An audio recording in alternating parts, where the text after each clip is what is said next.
Welcome to Opening Bid. I'm Yahoo Finance Executive Editor Brian Sozzi. Now let's make some money and hopefully get a lot smarter. And I think all of us are going to get a lot smarter as a result of this episode. Here with me now is Sizzle AI founder Jerome Pesenti. I will also note that he is the former VP of AI at Meta for close to 5 years. Jerome, good to see you. Thanks for getting up early with us. We appreciate it. Thanks for having me. You've been, can I call you like an OG in AI? I mean, you've been around at the start of this stuff, right? Actually not, because it's even 50 years older than I am. Okay, right. But I've been there for quite a while, half my life. So you've been doing this, rough math to me was almost 3 decades in AI. We're talking right now about all of these exciting things today, but like, what was this like at the beginning? I mean, I'm not calling you old, but like, I mean, you've seen literally, you've seen these things like go from like a seed to like, I don't know, things you're working at Sizzle or, things I'm seeing on Meta. I think from our side, it felt always like an unfulfilled promise. Yeah. So I think people have been excited about AI, for now, decades. And even before, I started in '98 in AI. Before that, there was, bust and it went up and down already a few times. What made you get into AI? I was very interested in the brain, actually, understand intelligence, and I thought the best way to understand something is try to replicate it, I saved this question for the end, but is AI going to take over humans? Like, are we there yet? I think we are very far. Yeah. So, there's a lot of hype. It's making a lot of progress. I think the funny thing about AI is the more progress we make, the more we realize that the goal is further away. I think we discovered that intelligence is more complex, more rich than we thought. So in those early days when you were, when AI was just getting off the ground, what was its use cases? What did you see as the ultimate potential? I mean, actually, there have been, AI usage for quite a while. I mean, I created an AI company in 2000, actually, so 24 years ago. Wow. What was it? It was an AI company doing actually search and text mining. Oh, wow. Allowing companies to understand what's in their documents and being able to leverage that. So that has been going for quite a while. And we already had, good techniques to be able to kind of process all the text. Today, it's much better and it can go much further. Did you compete with Yahoo? I mean, I just have to know. Like, was it a Yahoo competitor? We had a consumer side early on. Okay. And yes, actually, we were kind of trying to create, to enhance the search experience, actually, yes. Okay, well, I will know. Actually, I'll tell you, Go ahead. Why we were competing with Yahoo is because we were trying to bring organization to text. Like, Yahoo was about a taxonomy. I don't know if you remember that. Initially, it had this huge, hierarchy where you would put all the sites. And we were trying to do that automatically. Rather than having humans do it, have actually computers do it. And we are pretty good at it, actually. No, yeah, it's amazing. From what I can, the Yahoo team is doing like amazing things on AI. I mean, I encourage you, go to our homepage, like check these things out, like our mail program. Like, it's pretty wild stuff. But obviously, I'm, a little biased because I work here. But are you surprised by how fast we're moving in AI? Maybe you can talk to us about how these things move so fast, because I've never seen innovation take off at the extent we're seeing with these AI applications. Well, first, again, it has been going on for quite a while. Yeah. So what may look at you like a quick acceleration has been in the making for quite a while. But I would say that for most experts, including myself, things have been going faster than we expect. So it's quite surprising. And it's surprising because I think the techniques that have been introduced, by scaling them, actually, just like throwing a lot more data, a lot more compute at it, actually work remarkably well. So that has been a surprise, And many actually experts in the field, I think, have been surprised by it as well. Is it the technology that makes it grow so fast, or is the inputs into the system? It's actually a combination of data and compute. And also the approach that we're using. So, the main approach is called deep learning, which is like an imitation of neural networks. And that's something that's been, invented more than, I think almost like 70 years ago now. But initially, we couldn't really scale it. And the groundbreaking thing has been that we tweaked it a little bit. I think there's new types of network. But then this network allow for ingesting a lot more data and scaling. So the size of these networks, I don't know if you've heard, like, there's this whole thing right now, ChatGPT, Llama, which is my former team at Meta, and they start talking about like the number of parameters. So now these parameters are in close to 1 trillion parameters. So there's a lot of things, variables, and you can learn a lot of stuff. You can ingest a lot of data. What does the next AI wave look like? The wave I'm been living through, and like the rest of the world, is you go to an insurance company website, you see maybe a chat bot pop up. What's the next big thing to come? I think there are two aspects. One is I do believe right now that the technology is ahead of the application. Yes, you mentioned these chatbots, but honestly, I think even today people are getting a little tired of these chatbots. I hate them. Okay. It's tough for me to say that because I know you develop a lot of this technology, but sometimes I just want to talk to somebody, Jerome. I need help. Like, why is my car insurance up like an extra $10? I don't want to talk to a box. That's right. So we need AI to lead to an improvement. Yep. Okay. And I think these applications are not easy because they're not just about technology, they're about products. And I think there's a huge opportunity, this is what I'm trying to do right now in learning and education, to create really great application using this new technology, but hasn't quite happened yet. I think the experience right now feels still, I'm talking to a bot that's not as smart as a human. But these technologies are really amazing. I think we can do some remarkable things. I think my company, Sizzle, will do something that will be remarkable for learning. That's one wave. The second is we're still far from human intelligence, okay? And that will require new invention in the way these network and these, are behaving. And that, I think, we don't know when it's going to come, but I don't think we are, very close to like human intelligence yet. I think Sam Altman has argued or would argue that at some point AI will become like our best friend, like you. Like I'll just have a friend. I can't wrap my head around that. What does that even look like? Well, I guess what it looks like is, when you see in the movie Her, actually. And you can understand why Simon is saying this, given that they try to kind of really replicate it. Personally, I don't think we're quite there. I mean, there are companies trying to do this. There's a company called Character AI. I don't know if you've heard about it. You can create a personality and you talk to them. And get some traction. Some people really like it. I think it's still pretty niche, I'm not going to spend hours talking to a bot. I think some people like it. I think it's still it's still a minority of people. Whether that will become a lot more common, can you get an assistant that really works for you? That's something people have tried to do for years. Again, it's a product design aspect. Can we make it compelling enough that you and me, not people who have some really niche understanding will use it every day. We're not quite there. Do you see AI as a risk to society and to humans? I think AI, with great power comes great responsibility, and there are problems potentially with the AI we have today. Okay, I don't think it's a humanity threat, and we're very far from that. And I don't think we would understand today what a humanity threat will be. I think this is the people who talk about this now. It's true that in maybe in 100 years it could be the problem. We don't even know how that problem will emerge. When they talk about these problems that are super far-fetched, they ignore the problems that happen now. The problem of, copyrights, right? Who owns that data? The problem of bias, right? Can you make sure that it represents everybody?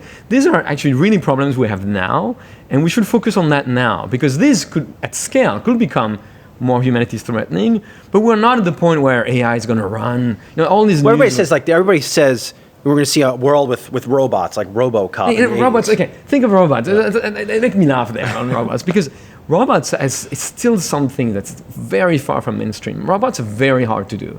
And even with current AI is good at manipulating text, for example, and sometimes images and stuff but there's very little AI in robots at the moment. It will change, but you don't use many robots. I mean, I used to have that round thing, I don't remember what it's called. I used to have a little, I'll just say it. I mean, the vacuum cleaner. Right? The Roomba. Yeah, the Roomba. But I used to have a little puppy in the early '80s, and it was a puppy. It would bark and would walk across the. I mean, that was battery powered. It's not much better now, to be honest. Yeah. I mean, it's not much better, and these things work, half the time, and so. When we talk about, AI taking over humanity, look at the state of robots today. I mean, they work well in factories, right? When they have a small set of actions, but they don't wash our clothes, they don't empty our dishwasher, they don't fold the stuff. And we're trying. Well, not yet. Not yet, but we're still pretty far from that. We are at least a decade away from this, right? So is the Tesla bot a look into the future? That's sometimes we have to call it what it is, right? Have you seen this thing? Have you seen it? I knew this was going to be a good chat with you. No. People I mean, the problem when you've been in AI for as long as I've been, is like, you get tired of people all their way through. It's just like. Well, what's the limitations? You think so? Something like that for right now in its current form is resigned to a factory floor. Yes, because because the real world is very complicated and very unpredictable. Okay, and it's pretty amazing, I think, to see. I mean, Waymo finally may be getting there. I think I've actually never taken cars, of course, and so that starts to be this breakthrough. But people will all tell you that it's the 1%. Like you think you have a handle on 100% of the situation, but you have only 99%. The last 1% maybe. More work than the first 99%. That's the problem, right? In a home, you try to do something. You don't realize that humans are extremely smart, right? They need to handle a lot of situations. I'll give you a little anecdote. I went to visit recently a lab to do bio experiments. Really, really, it's called Emerald Cloud Lab. I really love that company because I was involved in this science before as well, and trying to automate a lot of the experiments. But you go to the lab. What's very funny is that they automated part of it. What did they automate? The very precise experiment. What you would do is, the people in white coat would do, this very, very precise manipulation, which used to pay quite a lot of people. What they haven't automated is cleaning the machines, moving things from one machine to the other. Which is important. Which is very important. And we used to think, this is very menial work. But actually, this is where humans are extremely intelligent, all of us, right? Being able to manipulate the world, walking, tripping on something, understanding all the things, not hurting yourself. It's very, very complicated. And robots are super, super far from doing that. Hang with us, Jerome. We're going to go for a quick break. We'll be right back. Why do you want me to look? Welcome back to Opening Bid. I'm having a fascinating conversation with Sizzle AI founder Jerome Pesenti on all things AI. As I mentioned, he's also the former VP of AI at Meta for close to 5 years. I love what you said on robots. I just love that somebody came here on our podcast and kept it real, that maybe these robots are in fact. All right, so we'll check done that for a second. What about the safeguards being put in place? Are any safeguards being put in place on AI? I do think we've made a lot of progress. I mean, I'll give you an example. I was actually pretty critical early on of the GPT model that came out. And I do think that the team there at OpenAI has done a pretty fantastic job at making ChatGPT and these kind of models a lot safer, actually. It's very hard, actually, to make it say something that will be very questionable. And so they have, put in techniques so that you align these models with what we think is a respectable range of opinions, and that's the kind of model we use now to do things like learning and education. So we have made a lot of progress. It doesn't mean it's a constant challenge because you can always try to trick these models. You can try to do it. So I would say we have made some progress, and the industry and some of the leaders, like OpenAI, have made a lot of progress. It's an ongoing battle. It's something you need to constantly pay attention to. You've been out of Meta for a few years, but to the extent you could share, how does AI change Meta? Well, that's something people don't realize is that AI actually has been at the core of a couple of the big tech companies for quite a while right now. I would say Meta and Google have been the biggest consumer of AI now for the past 15 years. You have to realize that the engine behind the Meta business is powered by AI. Ads are a mega AI deployment which tries to understand what you're going to buy, and it works really, really well. I mean, if you've used we're all hooked on this stuff, and it's also used to get you to come back to this apps, right? When you use Instagram, it shows you stuff that's going to hook your attention and keeps you scrolling. So AI actually has been behind the scene. People didn't realize it, but that's been like this for now 15 years, 10, 15 years, that it's behind these apps and this mechanism to keep you either buying or staying on there. And it's pretty effective at it. How seriously, really, does Meta take building safety into AI? Well, that's a big question. I would say, I think there is a decent alignment on making AI system safe.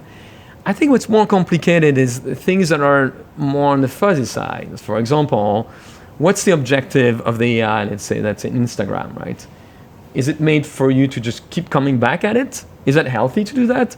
Or is it made to make you like a better person or more informed or, teach you something?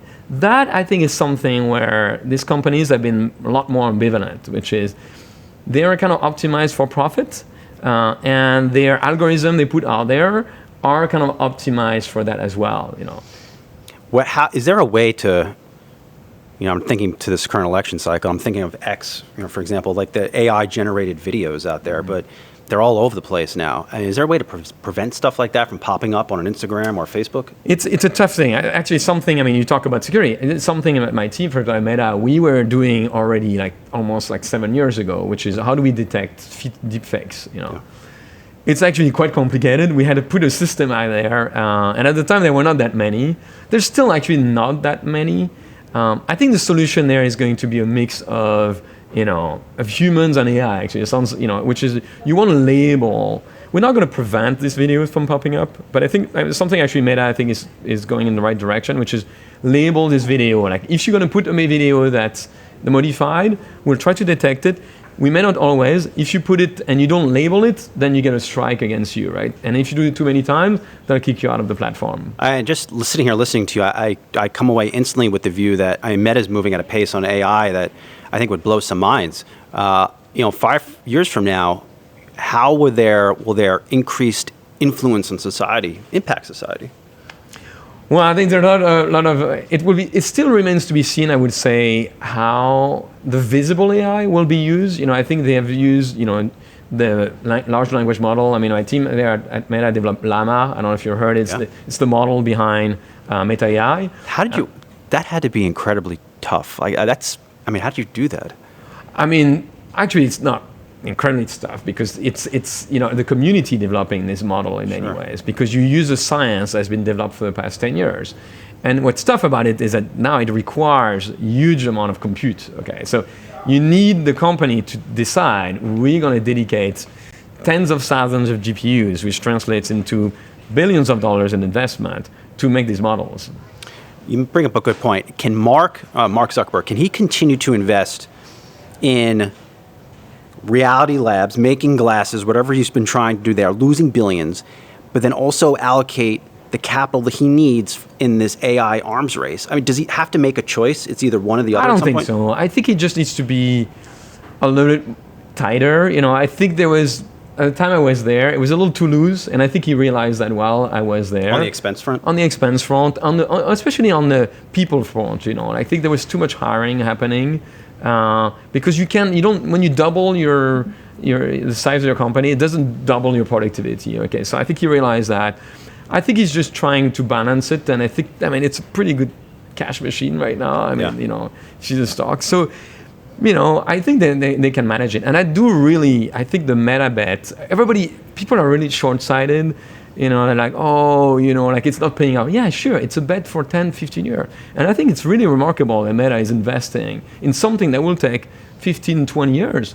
But when these AR glasses are going to come out, I think there will be something really, really groundbreaking. Interesting. Well, speaking of groundbreaking and investing, let's talk some Sizzle AI. You are, a dad? Yes. And that, I guess, helped or inspired you to create Sizzle AI. Did, what is Sizzle AI working on right now, and what is the platform? What we try to do is put, an AI in everybody's pocket to help them learn. And the platform is made to learn in a bite-sized format, anything you want. So you can enter a subject and it's going to create a course for you and give you some practice and give you some information so you can learn this. And the future really is that anybody can have access to quality, learning content and an assistant to learn anything they want. That's the future we're trying to do. How do you think that changes a whole generation of humans? I'm just thinking back real time, how I learned. There was I'm not that old. There was a blackboard. I wrote chalky things on it, and I had a piece of paper. But things they're changing. They're so different. I feel totally out of touch just based on what I just said. I think what we're trying to do is make learning a lot more engaging. So you do it. My goal in life is to make that people learn, for entertainment, for fun. They do it instead of wasting their time on scrolling and doom scrolling. They do something that's useful for their life. I'm passionate about learning. I have 4 kids. tutor them not very well, so that's why I prefer to build the software is going to do that just better give them than this me. app. Just give them this app. Yes, I mean, and that's what I do right now. Believe me, they prefer the app than me. It doesn't make them cry. Like so. So yeah, that's the idea. Make learning a lot more engaging. Something people can consume. Bite size. Duolingo has shown you could do that for language. We want to do that for any topic. Is there one or two new features you can point to and explain, or just distill down the time we have left, how the platform works? Yes, I mean, the new feature we're coming up with is that, and you can start using it right now, is that you can go on the app, you can type anything you want. You can say Taylor Swift, or the history of France in the 14th century, or data science. And the system will give you a curriculum and a course for it, and then a set of activities where you can test your knowledge, and what you don't know, it gives you right the bite-sized knowledge that you need to get you to read something, give you a video, show you an image, so that you can learn this. And you can type anything you want. Well, now I'm really going to date myself. I remember going to the library, pulling out actual book encyclopedias from the shelf. That's right. Things have changed. That's amazing stuff. So, last, how big is your team? Have you raised money? What's the next 2 years look like for you? Yeah. So we are 12, and we raised money from Al Ventures, a year and a half ago. Our goal is to get, we have hundreds of thousands of users daily on the platform right now. We want to get to hundreds of millions. That's the future for us. I mean, how does you think this impacts the education system? I mean, you have your app. I mean, a lot of companies are also working, I'm not saying on similar things, but I mean, your success will attract new companies and that maybe try to do what you're doing. I mean, where do you think we are in a couple of years? So I think, we need a lot of bright people into this space, right? Learning has been kind of stuck in education for a long while. And it's not about replacing school. That's absolutely not what I want to do. I think teachers, are trying to do the best with the tools they have. I think this kind of tool can offload them so they don't have to do grading, so they don't have to do, homework, and they can focus on, a classroom where you have people. And I think that cannot be replaced, right? The interaction, the collaboration, that's not what we're going to replace. But the grading, the learning, on your own, you can do that with an app better. So I think it will really make the job of teachers easier, make school more enjoyable, and make learning outside of school a lot more effective.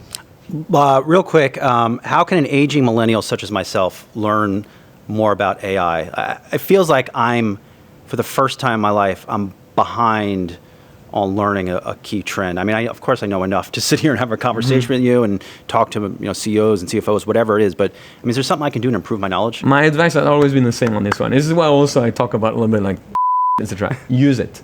Make your own opinion. This is what's great with this system. You can use it and you can figure out. Use Sizzle AI. Go use ChatGPT. See what you can do with it and what you cannot. And when you hear people talk about it, you say, well, I've used it. I know it works really well for this, but actually for that, it still makes a lot of mistakes. And I think that's what people need to do. When you see a robot like they're in a glass box, that doesn't tell you anything. Or on a video that was properly manicured. Okay, get the robot bring it here. Yeah. See, interact with it. No bull. That's the real world is very complicated. By using it, interacting with it in real life for your own needs, you'll see really what it can do. Well, I'm glad you came down here. Welcome to the Opening Bid family. I am looking forward to staying in touch with you and following your journey. Sizzle AI founder Jerome Pesenti, also the former VP of AI at Meta for close to 5 years. Jerome, good to see you. Thank you for coming down. Thanks for having me. We appreciate it. And that's it for the latest episode of Yahoo Finance Opening Bid. Please hit like on YouTube and comment away on Spotify, you name it, and at Brian Sozzi on X.